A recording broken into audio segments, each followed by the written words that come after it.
दूसरा इतिहास अध्याय 7 पद संख्या 15 से। दूसरा इतिहास अध्याय 7 पद संख्या 15।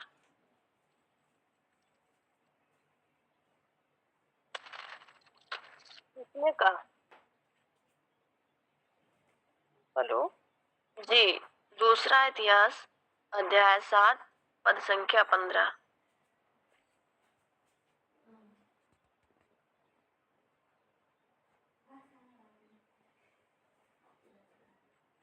पेज नंबर 530 पे मिलेगा पुराने नियम में सभी को।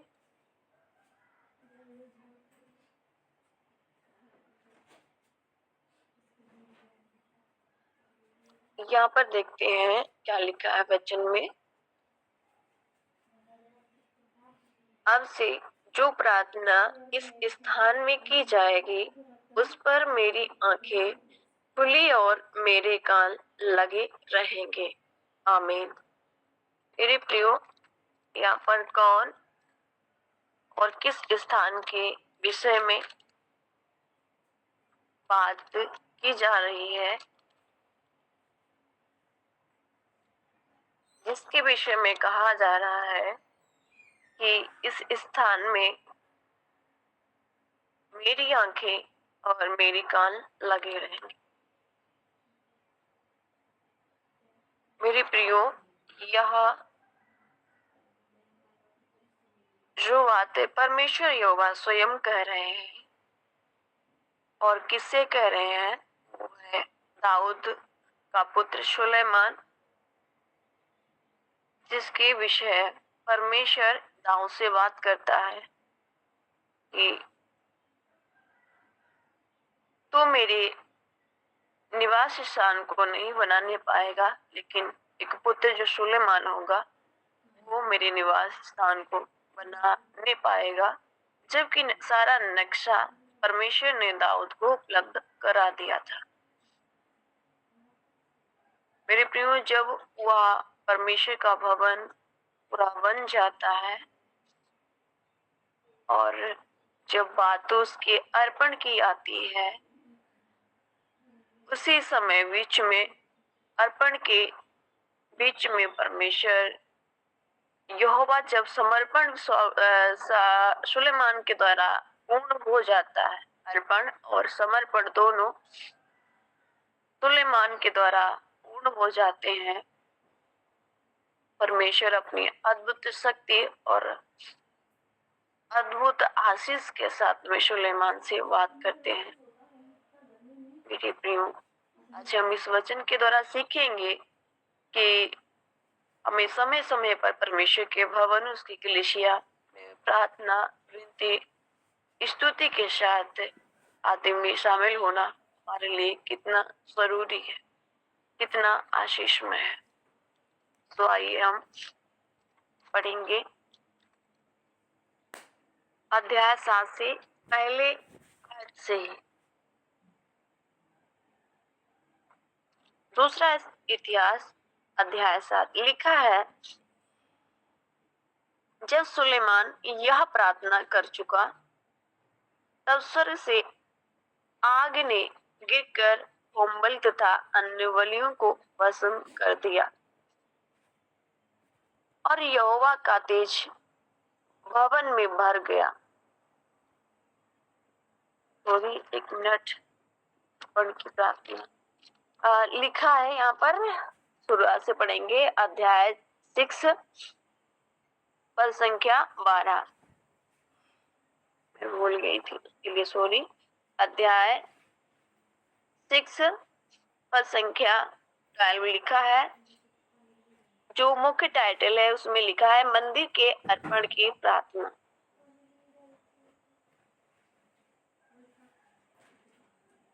तब वह इस्राएली की सारी सभा के देखते यहोवा की वेदी के सामने खड़ा हुआ और अपने हाथ फैलाए।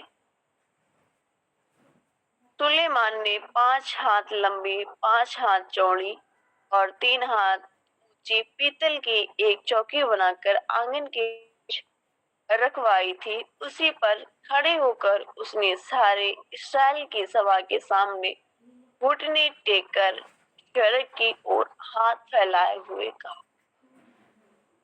मेरे प्रियो, जब सुलेमान उस परमेश्वर के भवन को बना बना चुका होता है, तब वह परमेश्वर के निकट उस भवन के बीच में ही एक स्थान होता है। वह स्थान एक चौकी का स्थान होता है, और उस चौकी के स्थान से घुटने टेक टेक करके वहां पर इस्राएली प्रजा होती है, उन्हीं के बीच में वह परमेश्वर यहोवा से घुटने टेक करके विनती करता है उस भवन के विषय में। और क्या है?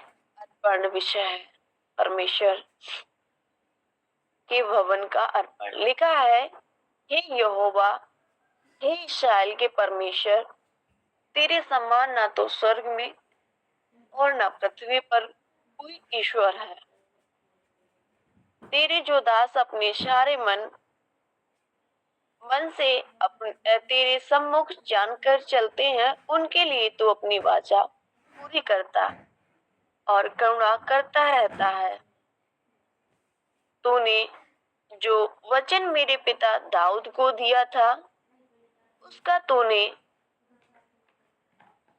पालन किया है। जैसा कि तूने अपने मुंह से कहा था, वैसा ही अपने हाथ से उसको हमारी आंखों के सामने भी पूरा किया है। मेरे प्रियो, यहाँ पर उसी सुलेमान उसी बात के विषय में कह रहा है जो परमेश्वर यहोवा ने दाऊद से कहा था कि तुम्हारा जो पुत्र सुलेमान होगा, उसके द्वारा मेरा भवन का निर्माण किया जाएगा।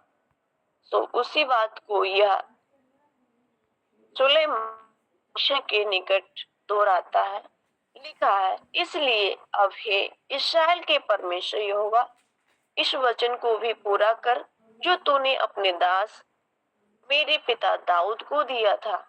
तेरे कुल मेरे सामने इस्राएल की गद्दी पर विराजने वाले सदा बने रहेंगे। या हो कि जैसा तू अपने को मेरे सम्मुख जानकर चलता रहा, वैसे ही तेरे वंश के लोग अपनी चाल चलन में ऐसी चौकसी करें कि मेरी व्यवस्था पर चले।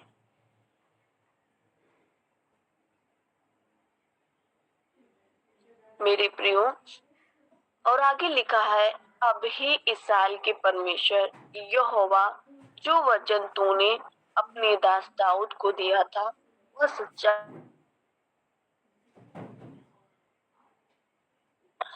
सच्चा किया जाए। यहाँ पर उस वचन को और भी गहराई से सुलेमान दर्शाते हैं कि परमेश्वर ने क्या क्या बातें दाऊद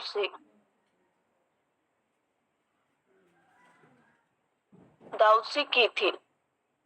दाऊद उन्हीं बातों को दोहराते हुए परमेश्वर की उसी आशीष, उस बादशाह सहित आशीष की मांग करता है उस परमेश्वर के भवन में और लोगों पर। परंतु क्या परमेश्वर सचमुच मनुष्यों के संग पृथ्वी पर वास करेगा? मेरे प्रियो, एक बड़ी विशेष बात यहाँ पर है। लिखा है, सुलेमान कहता है, क्या परमेश्वर सचमुच मनुष्यों के संग पृथ्वी पर वास करेगा? स्वर्ग में, वरन सबसे ऊंचे स्वर्ग में भी तू नहीं समाता।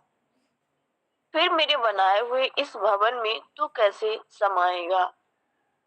मेरे प्रियो, जब यहेजकेल नबी की पुस्तक पढ़ते हैं तो वहां पर परमेश्वर की हम उपस्थिति को देखते हैं, यहेजकेल के दर्शन को देखते हैं कि परमेश्वर कितने भव्य और सामर्थ्य से विराजमान होने वाला स्वर्गीय परमेश्वर है।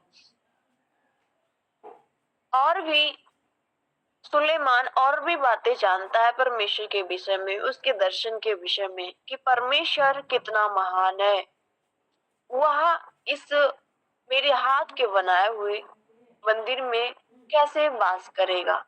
वो इस बात से क्या है, बड़ा ही चकित है, बड़ा ही संदेह में पड़ा है और संदेह के साथ में बात कर रहा है। स्वर्ग में, वरन सबसे ऊंचे स्वर्ग में भी तू नहीं समाता। फिर मेरे बनाए हुए इस भवन में तू कैसे समाएगा? तभी हे मेरे परमेश्वर यहोवा, अपने दास की प्रार्थना और गिड़गिड़ाहट की ओर ध्यान दे और मेरी पुकार और यह प्रार्थना सुन। यहाँ प्रार्थना में बहुत सारे बिंदुओं को वह शामिल करता है।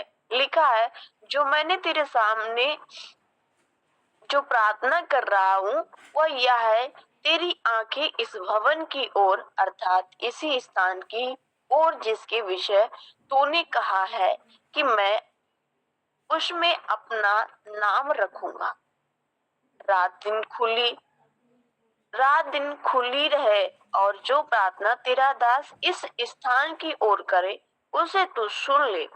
अपने दास और अपनी प्रजा इसराइल प्रार्थना जिसके विषय इस स्थान की ओर मुंह किए हुए गिड़गिड़ाकर करे उसे सुन लेगा। स्वर्ग में से जो तेरा निवास स्थान है सुन लेना और सुनकर क्षमा करना। मेरे प्रियो, यहाँ पर विनती कर रहा है कि हे परमेश्वर, आपकी निगाह है, आपकी दृष्टि है, वो परमेश्वर इस भवन पर लगी रहे। और जब आपके प्रजा, आपकी बेटा बेटियां इस भवन में होकर गिड़गिड़ाहट के साथ में आपसे विनती करें तो अपने निवास स्थान में से प्रभु सुन लेना। और मेरे प्रियो, जब हम 24 अध्याय को देखते हैं और इसको आप अपने घर में पढ़ लेना अच्छे से, क्योंकि यहाँ पर बहुत सारे बिंदु हैं जिनके विषय में चर्चा की गई है। लिखा है 24 आयत को देखते हैं, फिर यदि तेरी प्रजा इसराइल तेरे विरुद्ध पाप करने के कारण अपने शत्रुओं से हार जाए और तेरी ओर फिर कर तेरा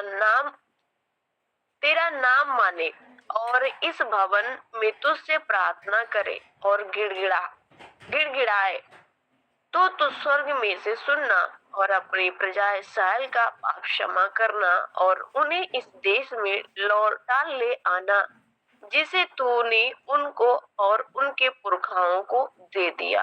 मेरे प्रियो, हम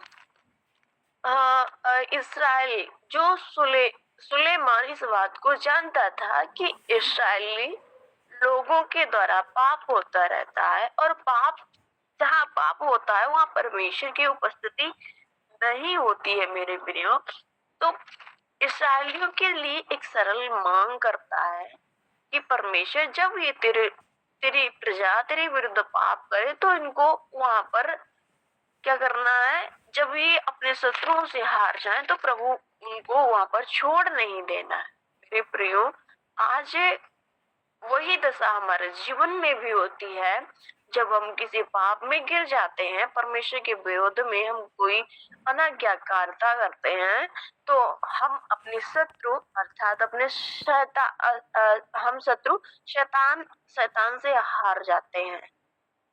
हमारा जीवन उसमें हारा हुआ जीवन होता है और हम आसपास के झगड़ों में भी जो अपने पड़ोसी होते हैं, जो शैतान की तरफ उकसाए जाते हैं, उनमें भी हारा हुआ सा जीवन हम जीते हैं। लेकिन मेरे प्रियो, एक विषय है कि परमेश्वर से एक वाचा बनवाने का काम सुलेमान कर रहा है। और सुलेमान क्या कर रहा है कि यदि परमेश्वर ये इस्राएली प्रजा आपके विरुद्ध पाप करके हार जाती है और बाद में या तेरे भवन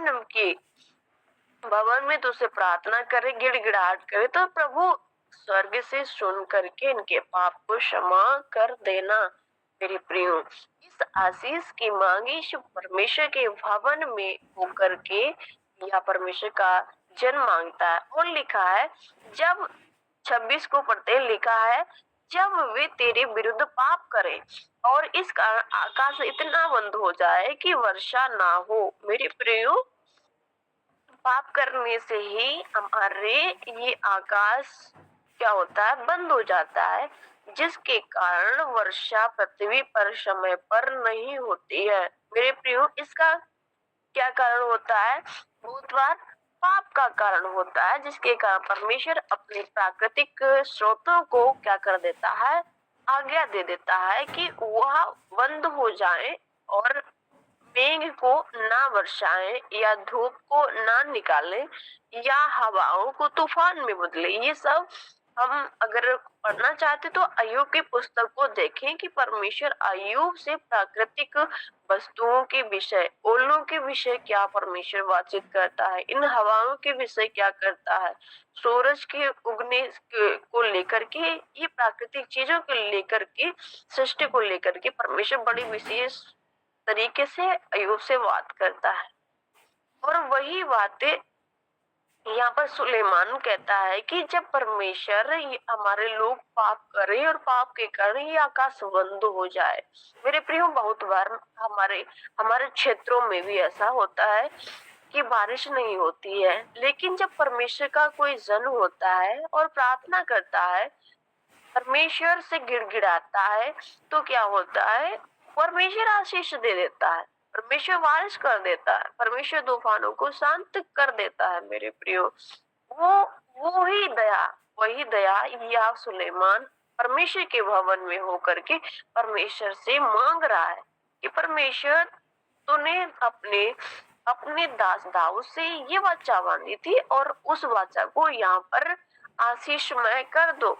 ये प्रार्थना परमेश्वर का दास सुलेमान परमेश्वर के भवन की चौकी से लोगों के सामने घुटने टेक टेक कर परमेश्वर से विनती कर रहा है।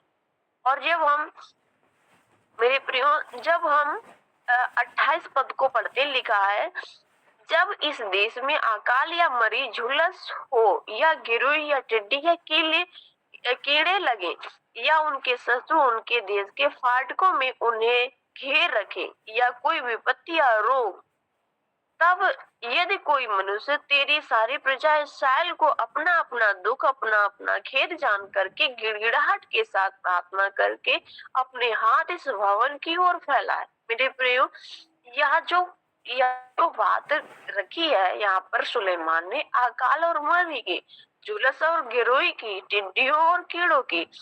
मेरे प्रियो, ये बहुत ये बड़ी चीज यहाँ पर बात कही गई है। और इन चीजों का होना पृथ्वी पर जरूर बहुत बार हमें बाइबल भी बताती है और हमें सिखाती भी है इस बात को कि मिस्र के समय में जब इस्राएली प्रजा में थी तो परमेश्वर अकाल और जुलस और गिरोह टिड्डियों को भेज रखा और अंतिम समय भी ये चीजें मनुष्यों पर हावी होगी। और उसका कारण ही क्या है, लिखा है यहाँ पर, उसका कारण ही है पाप, मनुष्यों का पाप। लेकिन लिखा है, सुलेमान एक परमेश्वर से आसान रास्ता मांगता है अपने लोगों के लिए कि तेरी प्रजा इस्राएल जो अपना दुख और अपना अपना खेद जानकर और गिड़गिड़ाहट के साथ प्रार्थना करके अपने हाथ इस भवन की ओर फैलाए, तो तू अपनी स्वर्गीय निवास स्थान से सुनकर क्षमा करना और एक के मन की जानकर उसकी चाल के अनुसार उसे फल देना। तो ही तो आदमियों के मन का जानने वाला है। मतलब उसी व्यक्ति को दंड दिया जाए जो दंड के योग्य, परमेश्वर और लोगों को क्षमा कर दिया जाए।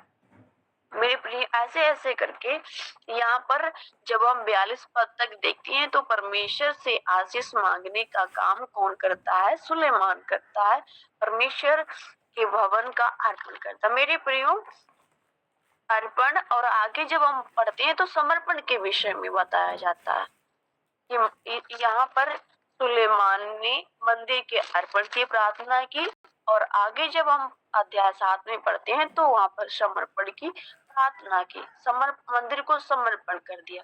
अर्पण और समर्पण में क्या अंतर है?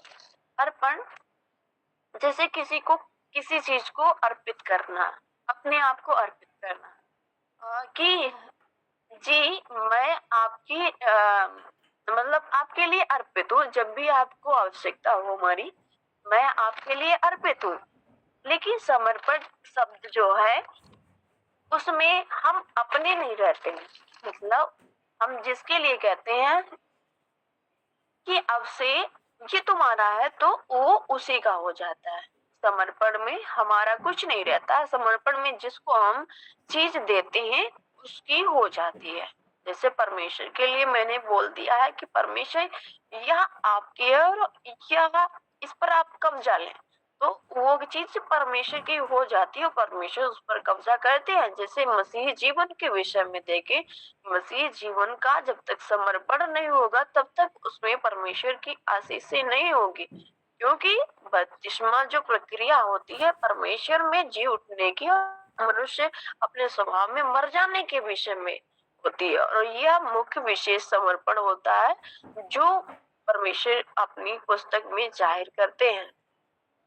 मेरे प्रियो, यानी कि मैं अपने आप के लिए पाप के लिए मर गया और मसीह के लिए जी उठा, ये क्या है? समर्पण है।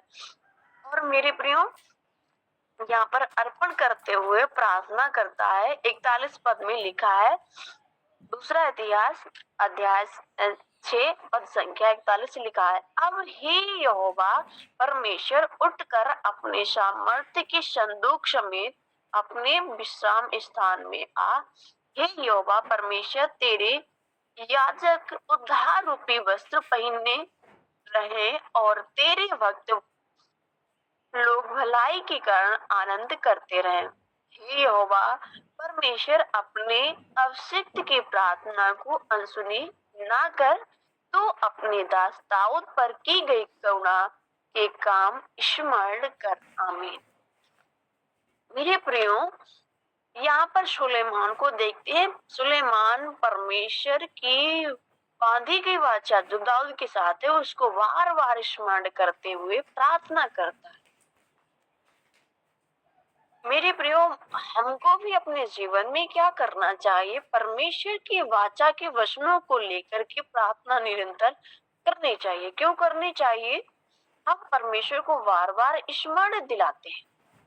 हम ऐसा नहीं कि परमेश्वर हमारा भूल जाता, लेकिन नहीं, हमें उसके प्रति प्यास में जाना है। और जब परमेश्वर हमारी प्यास को देखेगा, यहाँ पर सुलेमान की परमेश्वर प्यास देख रहा है, सुलेमान की उत्सुकता को देख रहा है, उस भवन के अर्पण को लेकर के परमेश्वर से विनती कर रहा है कि परमेश्वर उस इसे स्थान में अपनी वाचा के अनुसार निवास कर, अपने लोगों को आशीषित कर।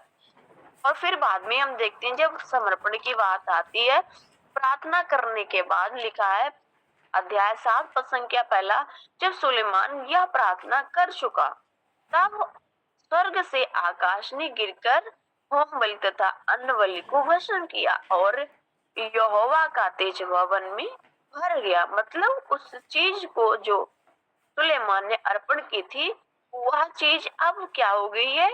समर्पण में बदलती जा रही है। मतलब परमेश्वर ने उस बात को स्वीकार कर लिया है। मेरे प्रियो, हमको भी परमेश्वर के वचन के वाचा के वचन के साथ में बार बार निरंतर प्रार्थना करनी।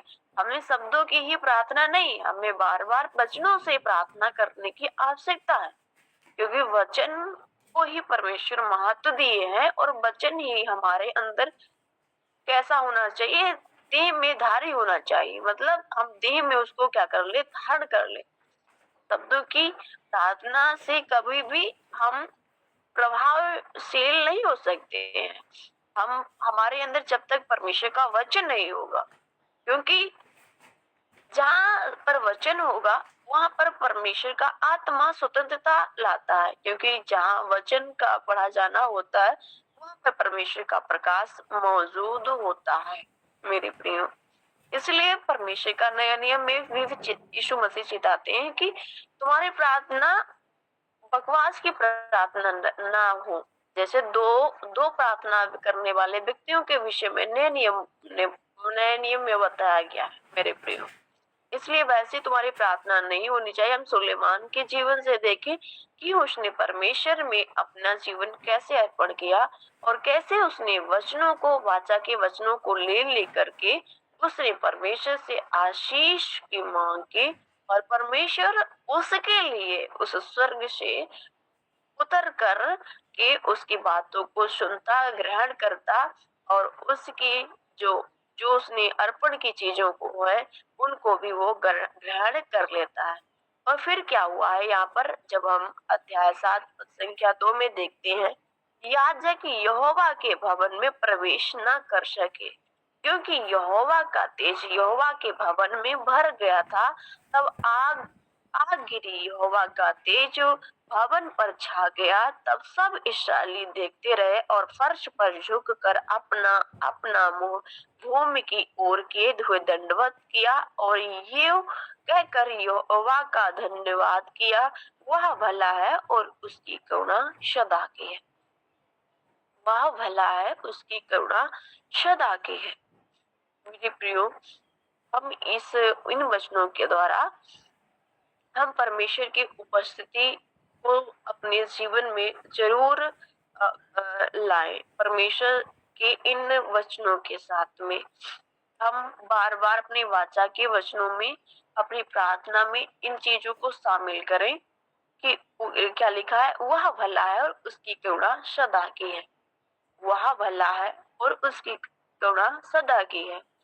शैतान हमारे अंदर शक डालता है कि तुम प्रार्थना बहुत करते हो, तुम्हारी सुनता नहीं है, उसको जवाब देना है। वह भला है, उसकी करुणा सदा की है। वह भला है, उसकी करुणा सदा की है। मेरे प्रियो, अभी कुछ दिन हुए हमें शैतान एकदम स्वप्न में डरा रहा था।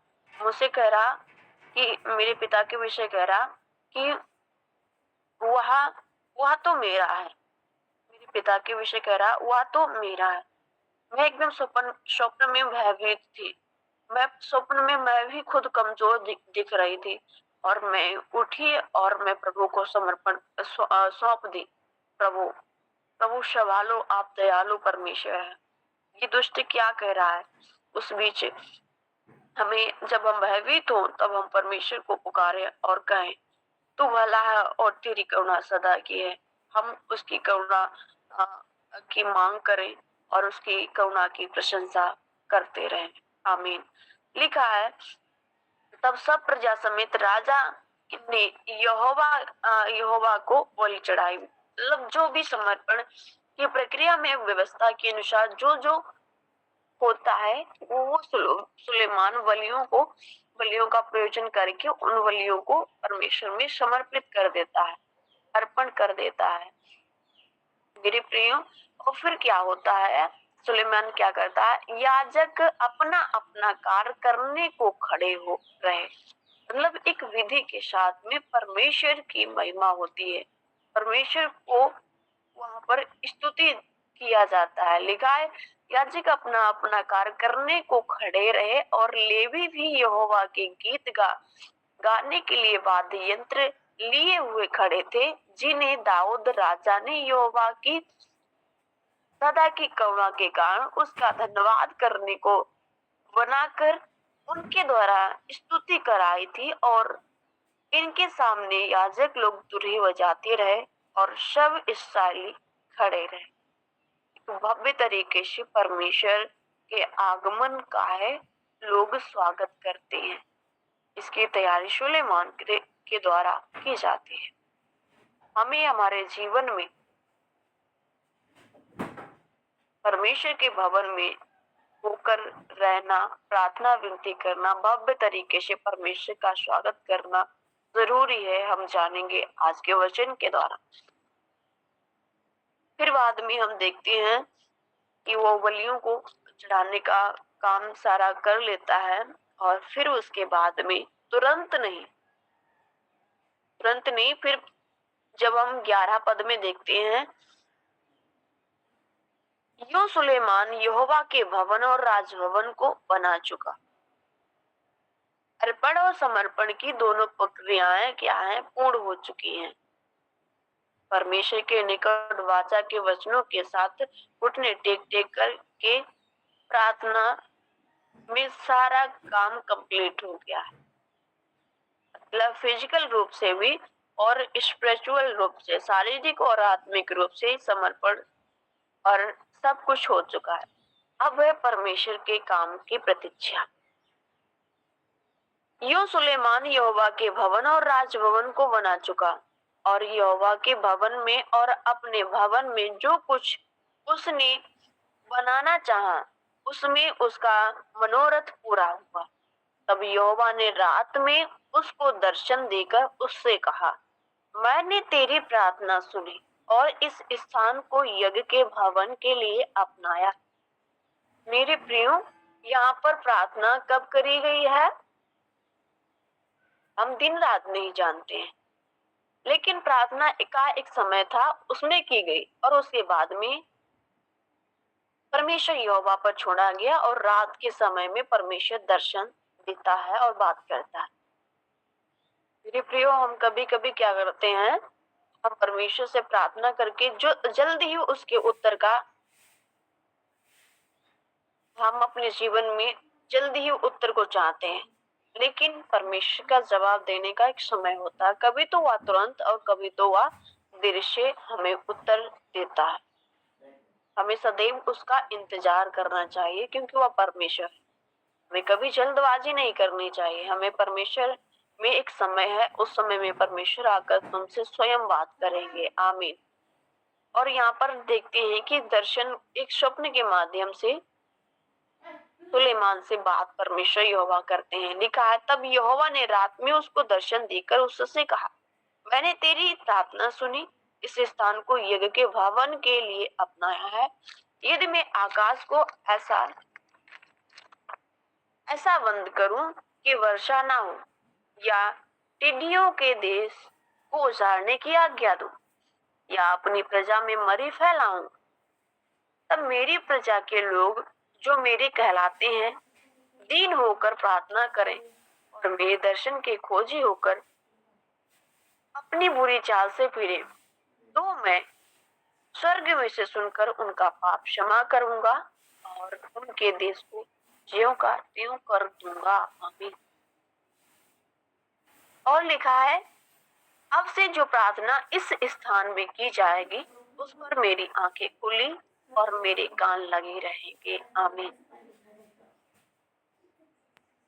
किसी सामूहिक जगह के लिए, किसी अलग या पृथ्वी भर की जगहों में के विषय में बात नहीं करी गई, बल्कि एक स्थान के विषय में की गई, जिस स्थान की परमेश्वर दाऊद से चर्चा करते हैं, और जिस बात की चर्चा सुलेमान अपने वाचा के वचनों सहित प्रार्थना में करता है, और उसी बात को परमेश्वर फिर दोहराता है सुलेमान से। वह स्थान है परमेश्वर का भवन। हमें परमेश्वर के भवन में जाना बहुत जरूरी है, क्योंकि परमेश्वर की वाचा वहां पर आज भी काम करती है, क्योंकि परमेश्वर तब और अब वो एक जैसा परमेश्वर है। हमें परमेश्वर के भवन में, उसकी कलीसिया में रहना अत्यंत जरूरी है। जब रोग या दुख में हो, हम जब क्लेश या सकेती में हो, हम जब मरी और गिरोई में हो, जब टिड्डियां हमारे खेतों को नष्ट कर रही हो, हम हर तरीके से सामाजिक, आर्थिक और मानसिक रूप से प्रताड़ित हो, हमें परमेश्वर के भवन में निरंतर बने रहना जरूरी है, क्योंकि परमेश्वर की वाचा आज भी वहां काम कर रही है। क्योंकि जिस स्थान के विषय में परमेश्वर ने बात की है, वह स्थान परमेश्वर का भवन है और परमेश्वर की देहधारी कलीसिया है, जिसके विषय में परमेश्वर बात करते हैं।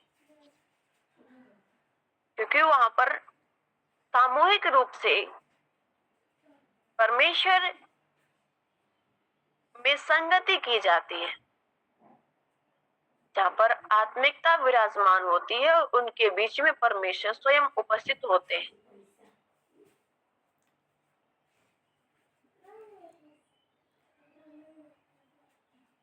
क्योंकि परमेश्वर का वचन भी जब नए नियम में पढ़ते हैं, देखते हैं, जैसे जैसे तुम उस दिन को निकट आते देखो, वैसे तुम क्या करना, संगति में बने रहना, संगति किया करना, इस कलीसिया में बने रहना, परमेश्वर के भवन में बने रहना, क्योंकि सारी वाचाओं को, सारी आशीष की प्रार्थनाओं को सुलेमान इसी भवन में से करता है और इसी भवन में ही होकर के परमेश्वर से आशीष मांगता है और परमेश्वर उसे सुनकर के उसका उत्तर हाँ में देता है, उसे स्वीकार कर लेता है। कोई भी लड़ाई झगड़ा होता है, कोई भी बात आती है, इस भवन में होकर जो भी इस भवन की ओर जो भी आंखें उठाकर परमेश्वर तुझे दुहाई देता है, उसे तू सुनना। परमेश्वर कहता है हाँ मैं सुनूंगा। मैं इस कलीसिया, जब पतरस बंदी गृह में था, वो कलीसिया लौ लगा करके प्रार्थना कर रही थी, क्या वो अद्भुत काम हुआ। मेरे प्रियो, परमेश्वर आज भी वही अद्भुत काम करता है। जब हम कलीसिया के साथ में रह करके प्रार्थना करते हैं अपने लोगों के लिए, परमेश्वर की दया की मांग करते हैं, वो परमेश्वर करता है। परमेश्वर स्वयं कहता है इस विषय, इस स्थान के विषय, अब से जो प्रार्थना इस स्थान में की जाएगी उस पर मेरी आंखें खुली और मेरे कान लगे रहेंगे, क्योंकि अब मैंने इस भवन को अपनाया और पवित्र किया है। मेरा नाम सदा के लिए इसमें बना रहे। मेरी आंखें और मेरा मन दोनों नित्य यही लगे रहें। परमेश्वर की कलीसिया पर परमेश्वर की नित्य आंखें लगी रहेंगी, क्योंकि एक एक जन जो है वहां पर परमेश्वर के लिए पवित्र किया गया और सामूहिक रूप से परमेश्वर की कलीसिया होकर के, परमेश्वर का घर होकर के अब परमेश्वर अपनी आशीष का श्रोता उन पर उड़ेलता रहेगा। परमेश्वर की वाचा, इसलिए मैं कलीसिया में सम्मिलित होना बहुत जरूरी है, क्योंकि परमेश्वर स्वयं वहां पर वाचा करता है। उस वाचा को हमें, वाचा के वचन को लेकर के हमें कलीसिया में दोहराना है, क्योंकि परमेश्वर तूने कहा है कि अब से मेरी इस स्थान में आंखें और कान लगे रहेंगे। परमेश्वर अपनी दया कर, अनुग्रह कर, मैं इस वचन के साथ में अपने कलीसिया के साथ, कलीसिया में लोगों के साथ में हमें वचन को दोहराना है और परमेश्वर की आशीष और उसकी दया की मांग करना है, क्योंकि परमेश्वर हमारी आशीष, हमारे दुख को सुख में बदलने वाला परमेश्वर है। हमारे रोगों को, हमारे हमारे हर एक बिगड़े हुए काम को संभालने वाला परमेश्वर है और एक चेतावनी भी देता है। हमने हमने 4 चरणों में बात को सीखा और जिसका चौथा चरण है इस्राएली, सुलेमान और इस्राएलियों को चेतावनी देता है। कैसे?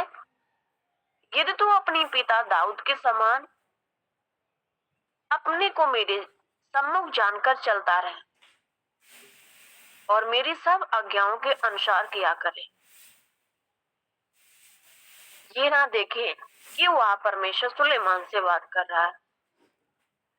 इसको अपने ऊपर लाएं कि परमेश्वर हम सबों से बात कर रहा है। यहाँ पर जो ऑनलाइन मीटिंग है उसको अपना परमेश्वर का कलीसिया जान करके सुलेमान की जगह अपने आप को बिठा करके इस इन बातों का अनुभव ले, मानो परमेश्वर ही हम लोगों से बात कर रहा है, क्योंकि वचन से ही परमेश्वर बात करता है। लिखा है, यदि तू अपने पिता दाऊद के समान अपने को मेरे सम्मुख जानकर चलता रहे और मेरी सब आज्ञाओं के अनुसार किया करे और मेरी विधि और नियमों को मानता रहे, तो मैं तेरी राजगद्दी को स्थिर रखूंगा, जैसे कि मैंने तेरे पिता दाऊद के साथ वाचा बांधी थी कि तेरे कुल में से इस्राएल पर प्रभुता करने वाला सदा बना रहेगा। आमीन। अब आप सोचेंगे हम तो कोई राजा है नहीं जो परमेश्वर हमें हमसे राजगद्दी के विषय बात करता है। मेरे प्रियो, वचन में समझे, जब हम परमेश्वर में नए जन्म के साथ हो जाते हैं तो हमारा नाम जीवन की पुस्तक में लिख दिया जाता है, और जब हम आज्ञाकारिता में बने रहते हैं वह पुस्तक में, हमारा जीवन की पुस्तक में नाम लिखा रहता है। जैसे ही हम अनाज्ञाकारिता में आते हैं वैसे ही वह जीवन की पुस्तक से नाम काट दिया जाता है। मैंने एक जीवित गवाही को देखा कि एक व्यक्ति जब परमेश्वर के स्वर्ग में प्रवेश करता है तो वह अपने नाम को जीवन की पुस्तक में देखता है। वहां पर प्रभु उसे देखने का अनुग्रह देता है और वह देखता है बहुतों के नाम हैं जो पृथ्वी पर काट दिए गए। कुछ समय बाद उनको फिर जोड़ दिया गया, फिर काट दिया गया, फिर जोड़ दिया गया। मतलब जब जब वो सच्चे पश्चाताप के साथ परमेश्वर में बढ़ता है, परमेश्वर अपना उसका नाम अपने जीवन की पुस्तक में लिख लेता है। परमेश्वर की जीवन की पुस्तक है और परमेश्वर का स्वर्ग का एक एक कड़कड़ है वो पवित्र है। मेरे प्रेम, सुलेमान से राजगद्दी के विषय बात करता है, लेकिन आज आपके विषय में परमेश्वर के स्वर्ग में प्रवेश करने की गद्दी के विषय में बात करता है। क्योंकि जब आपका नाम जीवन की पुस्तक में लिखा होगा तो आपके लिए एक राजगद्दी वहां स्वर्ग में रखी होगी। परमेश्वर कहता है ना, 12 गोत्र मेरे साथ बैठ करके इस्राएल की प्रजा का न्याय करेंगे। मेरे 12 गोत्रों का आप न्याय करेंगे। और लिखा है बाद में चेतावनी क्या देता है सुलेमान को या आजम को, परंतु यदि तुम लोग फिरो मतलब आपकी ओर चले जाओ, मेरी विधियों और आज्ञाओं को जो मैं तुमको दी है त्यागो और जाकर पराया देवताओं की उपासना करो और उन्हें दंडवत करो, तो मैं उनको अपने देश में से जो मैंने उनको दिया है जड़ से उखाड़ूंगा और इस भवन को जो मैंने अपने नाम के लिए पवित्र किया है अपनी दृष्टि से दूर करूंगा और ऐसा करूंगा कि देश देश के लोगों के बीच उसकी उपमा और नाम धराई चलेगी। इस वचन को अपने ऊपर लें।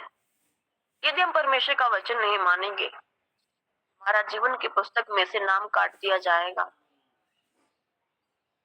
हमें परमेश्वर अपने लिखा है उसे अपने देश में से जो मैंने उसको दिया है जड़ से उखाड़ूंगा। परमेश्वर जिसने अपने राज्य में होने के लिए हमारा नाम अपनी पुस्तक में लिखा है, परमेश्वर वहां से हमको उखाड़ कर फेंक देगा। और इस भवन को जो मैंने अपने नाम के लिए पवित्र किया है अपनी दृष्टि से दूर करूंगा। तुम्हारा शरीर जो परमेश्वर ने अपने निवास स्थान के लिए बनाया उसको सदैव के लिए दूर कर देगा। और ऐसा करूंगा देश देश लोगों के बीच में उसकी उपमा और नाम धराई चलेगी। ऐसे स्थान में आपको पहुंचा दिया जाएगा जहां की नाम धराई कभी मिटती नहीं। स्वर्ग के अपोजिट ये सच्चाई है। आपको नरक में भेज दिया जाएगा जहां पर आपकी नाम धराई कभी नहीं मिटेगी। आज हम प्रार्थना करें इस वचन के साथ में कि हमने 4 चरणों में सीखा है मंदिर के अर्पण के विषय और मंदिर का समर्पण के विषय और राजा सुलेमान को परमेश्वर का दर्शन, और चौथा चरण है सुलेमान एवं समस्त इस्राएली प्रजा को परमेश्वर चेतावनी दे रहा है कि आज तू यदि मेरी विधियों पर राजा दाऊद के समान नहीं चला तो मैं तुझे अपने देश में से उखाड़ फेंकूंगा और तुझे सदा के लिए नाम धराई भरा जीवन तुझे जीना पड़ेगा। आइए हम प्रार्थना करें। धन्यवाद प्रेमी पिता यीशु, राजाओं के राजा और प्रभुओं के प्रभु, हम विनती करते हैं और आपके निकट खुदाबंद खुदा अपने लोगों को रखते हैं। प्रभु अपने वचन आपके वचन के वाचा के वचन के अनुसार प्रभु आपके निगाह और आपके कान इस भवन की ओर सदा लगे रहेंगे। हम प्रार्थना करते हैं प्रभु यहोवा हम सबों के पाप अपराधों को जो जाने और अनजाने में किए गए क्षमा करे और अपने आशीष में हमें बनाए रखे। प्रभु जब आप अपने दूतों के साथ में प्रभु इस पृथ्वी पर आए तो हम सबों की सुधि ले और हमें अपने साथ ले चले।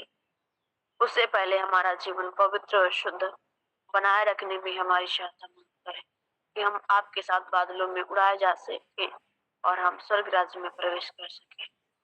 प्रभु इसे घर कलीसिया की शुद्धि ले और एक एक जन को अपने हाथ से छू करके अपने उद्धार में बनाए रखे, यीशु के नाम में। आमीन, आमीन, आमीन। सभी को जय मसीह की यीशु शरण।